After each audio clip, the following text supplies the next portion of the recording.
샬롬 할렐루야. 야고보서 3장 17절입니다. 오직 위로부터 난 지혜는 첫째 성결하고 다음에 화평하고 관용하고 양순하며 긍휼과 선한 열매가 가득하고 편견과 거짓이 없나니 화평하게 하는 자들은 화평으로 심어 의의 열매를 거두느니라. 아멘. 위로부터 난 지혜 네 번째 관용 양순입니다. 관용은 진리가 마음에 풍성하게 임하면서 동시에 진리의 자유함이 있기 때문에 가진 것을 다 내어줄 수 있는 마음이지요.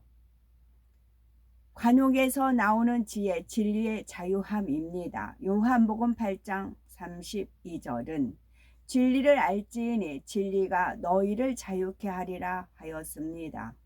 진리 안에 살지 못하는 사람에게는 진리가 족쇄처럼 여겨지지만 진리를 알고 온전히 행하는 사람은 그 안에서 자유로움을 느낍니다. 죄를 짓고 도망하는 사람은 경찰을 보면 가슴이 절렁 내려앉지만 법을 잘 지키는 사람은 경찰이 있어도 아무 상관이 없고 필요할 때 도움을 요청할 수 있으니 오히려 가까이 있는 것이 더 든든하게 느껴지는 것과 마찬가지입니다. 이처럼 진리 안에 사는 사람은 하나님의 법이 그의 사랑이며 축복의 통로임을 알기에 두려움이 없습니다. 예를 들어서 안식일을 온전히 지킬 믿음이 없는 사람은 안식일을 지키라는 말이 부담스럽게 들려지지요. 안식일에는 장사하지 말라 하거나 세상 오락을 취하지 말라는 것 등이 모두 족쇄처럼 느껴지는 것입니다. 그러나 마음 중심에서 안식일을 온전히 지키는 사람은 이런 말씀이 부담스럽게 느껴지지 않지요. 하나님의 영적 주권을 인정해 드림으로써 자신이 받는 평안과 축복을 알기 때문입니다. 범사에 형통케 하심으로 한 주간 재앙이나 사고 없이 지킴을 받을 수 있고 안식일에 장사를 쉰다고 해서 무조건 손해만 보는 것이 아니라 오히려 유익을 얻게 해주실 수도 있지요. 6일 만에 7일 동안의 수입 이상을 벌게 할 수도 있고 불필요하게 세어나가는 지출을 막아주실 수도 있습니다. 질병과 사고가 없게 하심으로 병원비나 약값도 들지 않고 사고로 인해서 물질이 새어나가는 일도 없게 됩니다. 이처럼 안식일을 지키라는 진리를 알고 행하면 영혼이 잘 되는 축복을 받아 행복하고 평안하니 자신의 삶이 자유롭게 느껴지는 것이지요. 또 다른 예를 들면은 미움을 버리면 그 마음이 가볍고 행복해집니다. 예전에는 미움으로 인해서 싸움이 있으니 하나님 앞에서도 민망하여 마음이 무거웠고 힘들었지요. 그러나 미움이라는 죄성을 버리고 나면 이렇게 좋은데 왜 진작 버리지 않았을까 생각할 정도로 행복하게 됩니다. 진리가 죄의 멍에에서 풀어주고 죄의 짐에서 자유하게 만들기 때문이지요. 다음으로 진리가 마음에 가득하면 자기 자신뿐만 아니라 상대에 대해서도 자유함을 줄 수가 있습니다. 상대가 진리대로 살지 않는다 해서 내 생각에 맞춰 정죄하고 외면하는 것이 아니라 오히려 진리대로 살아갈 수 있는 힘을 주는 것이지요. 그런데 마음에 진리가 가득하다는 것은 진리가 무엇인지 머리로 아는 것을 뜻하는 것이 아닙니다. 고린도전서 8장 1절에 지식은 교만하게 하며 사랑은 덕을 세우나니 하였죠. 머리로만 진리를 아는 사람은 코끼리의 다리를 만져보고 코끼리라는 동물을 마치 기둥처럼 생겼다고 생각하는 장님과 같습니다. 지극히 작은 것을 알면서 마치 모든 것을 아는 사람처럼 교만한 것이지요. 이런 사람은 상대가 섬김받기 원하는 것 같은 모습을 보일 때 금방 상대를 판단하고 정죄하는 마음이 됩니다. 저 사람은 참마음이 높구나 생각하면서 정작 자신이 형제를 판단하지 말라는 말씀을 범하고 있다는 사실은 깨닫지 못하는 것이지요. 반면에 마음의 진리가 임해 있는 사람은 상대를 그 믿음의 분량에 맞추어 바라봅니다.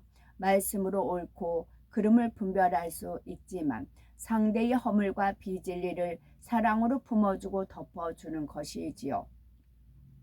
나에게는 수많은 허물이 있었지만 하나님 앞에서 궁일이 여김을 받은 것처럼 상대를 궁일이 여기는 것입니다.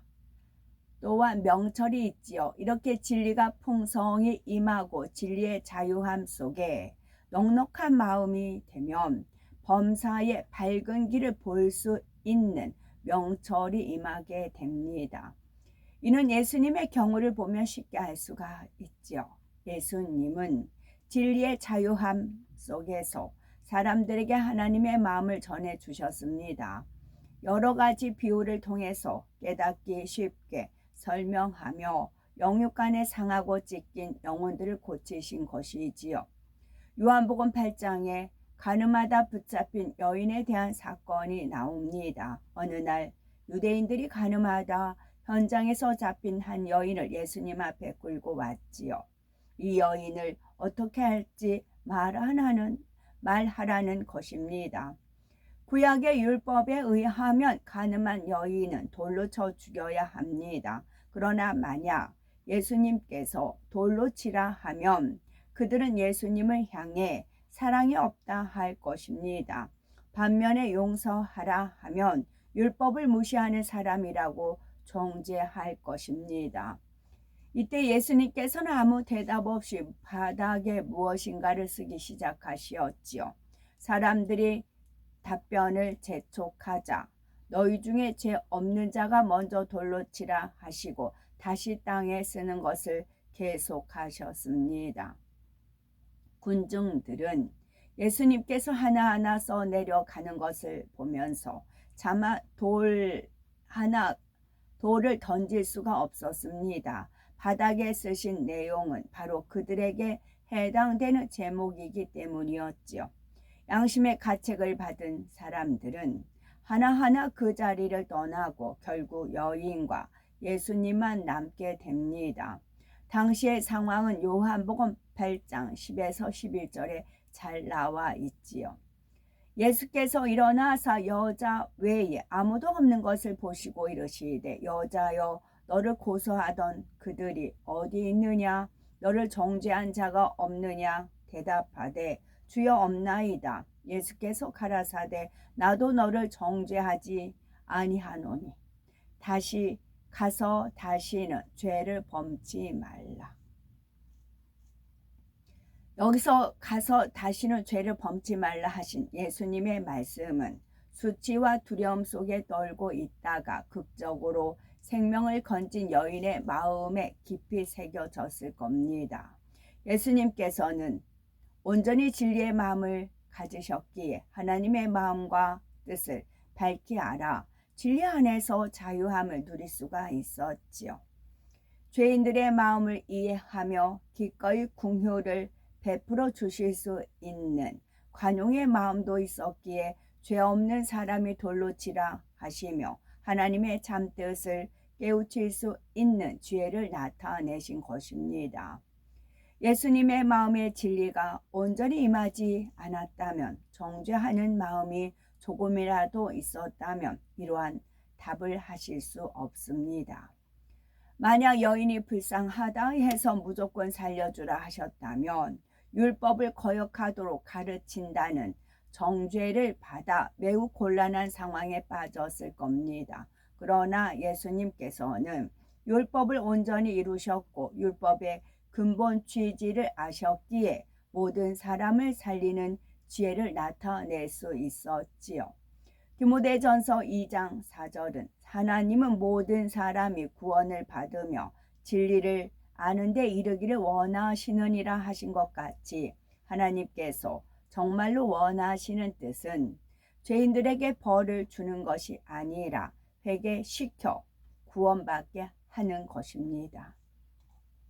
이처럼 모든 율법에는 하나님의 사랑이 담겨 있습니다. 그러나 죄인이 불쌍하다고 용서만 해주면 그 죄가 누룩처럼 전체에 퍼져 더 많은 사람들이 멸망으로 가게 됩니다.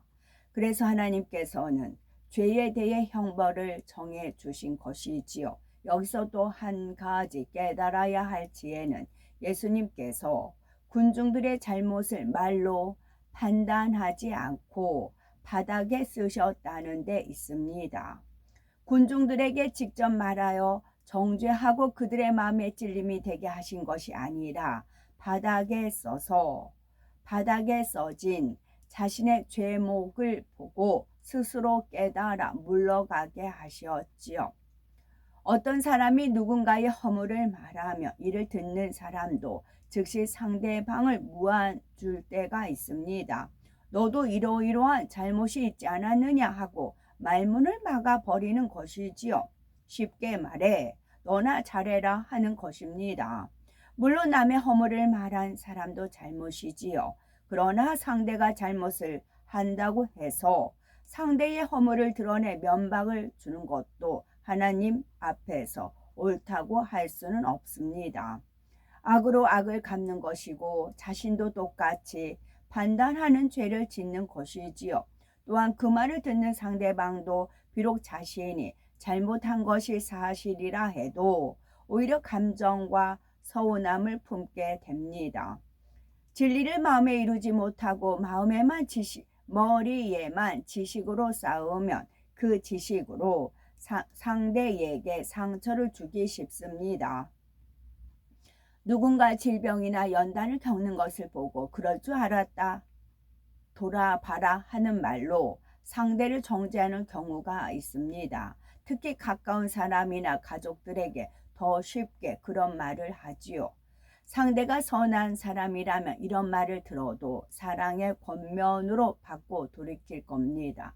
그러나 대부분의 경우 고통받는 당사자의 입장에서는 그런 말이 전혀 도움이 되지 않습니다. 욥이 연단을 받을 때 친구들에게 반발한 것처럼 오히려 감정과 서운함이 나올 뿐이지요. 나는 분명히 상대를 위해 좋은 말을 해줬는데 상대는 왜 나를 불편하게 여기는가? 이런 고민을 하는 분이 있다면 바로 이런 경우는 아닌지 깨달아 봐야 되겠지요. 하나님의 말씀은 머리에만 쌓는 것이 아니라 자신의 마음에 이루어야 합니다. 그럴 때에야 상대를 넉넉히 품어줄 수가 있고 상대의 마음에 있는 어둠도 물리쳐 줄 수가 있습니다. 관용의 마음이 있는 사람은 사람의 마음을 아프게 하지 않습니다. 비록 상대가 악으로 행한다 해도 판단 정죄하거나 함부로 대하는 것이 아니라 그 또한 소중한 한 영혼으로 여기고 진리로 이끌어 주어야 하지요. 이런 마음을 이룰 때 상대를 생명으로 인도하는 진정한 지혜를 얻게 됩니다. 이것이 바로 관용으로부터 얻어지는 지혜이지요. 양순이 있습니다. 양순은 선하고 아름다운 마음의 향이 말과 행함의 선한 열매로 나타나는 것이지요. 마음이 선과 진리로 가득하면 단물만 내는 입술의 열매와 아름다운 행함의 열매가 나타납니다. 그런데 선하다 해서 마냥 착하고 부드럽기만 한 것은 아니지요. 영적인 선과 진리로 가득 찬 마음에는 어둠을 물리치는 빛의 권세가 있기 때문입니다. 영계에서는 죄가 없는 것이 힘입니다. 심지어 어린아이라 해도 마음의 성결을 이룬 사람이 명할 때는 어둠이 물러가는 것이지요. 그래서 양순이 임하면 영으로 분별하도록 이끌 수 있고 마음을 다스리게 도와줄 수도 있습니다. 주의 종이나 일꾼들이 상담해 줄 때도 양순의 열매가 맺히면 말의 권세가 달라집니다. 육신의 생각에 빠진 사람들에게도 명쾌하게 생각의 고리를 끊어줄 수가 있는 것이죠. 누가복음 12장에는 어떤 사람이 예수님께 나와 형에게 부모의 유산을 공평히 나누도록 권면해 달라고 요청하는 장면이 나오지요. 이때 예수님은 유산을 어떻게 분배했는지, 형이 얼마나 더 나눠줘야 하는지 등을 들어보고 잘잘못을 가려주고자 하지 않았습니다. 15절에 삼가 모든 탐심을 물리치라, 사람의 생명이 그 소유에 넉넉한 데 있지 아니하니라 하면서 더 중요한 것을 알려주고자 하시었지요. 탐심을 버리지 않는 한 계속 형제 사이의 감정이 상할 일이 생기게 되고, 하나님께서 탐심을 버릴 때 물질의 축복을 주실 수 있기 때문입니다. 이처럼 예수님께서는 진정 축복받을 수 있는 영적인 답을 주셨습니다. 큰 나무를 뽑으려면 가지를 자르는 것이 아니라 근본 뿌리를 뽑아내야 합니다. 자신의 마음을 관용과 양순으로 비춰볼 때 모든 문제의 근본을 볼 수가 있지요. 또한 관용과 양순의 마음이 임할 때 자신의 문제를 해결하고 나가서 다른 사람들의 문제까지 해결해 주며 평안과 위로를 줄 수가 있습니다. 진리와 선이 가득하여 많은 사람을 생명으로 인도하는 위로부터 난 지혜를 소유하실 수 있는 우리가 되어야 되겠습니다. 오직 위로부터 난 지혜는 첫째, 성결하고, 다음에 화평하고, 관용하고, 양순하며, 궁혈과 선한 열매가 가득하고 편견과 거짓이 없나니, 화평하게 하는 자들은 화평으로 심어 의의 열매를 거두느니라. 아멘. 샬롬.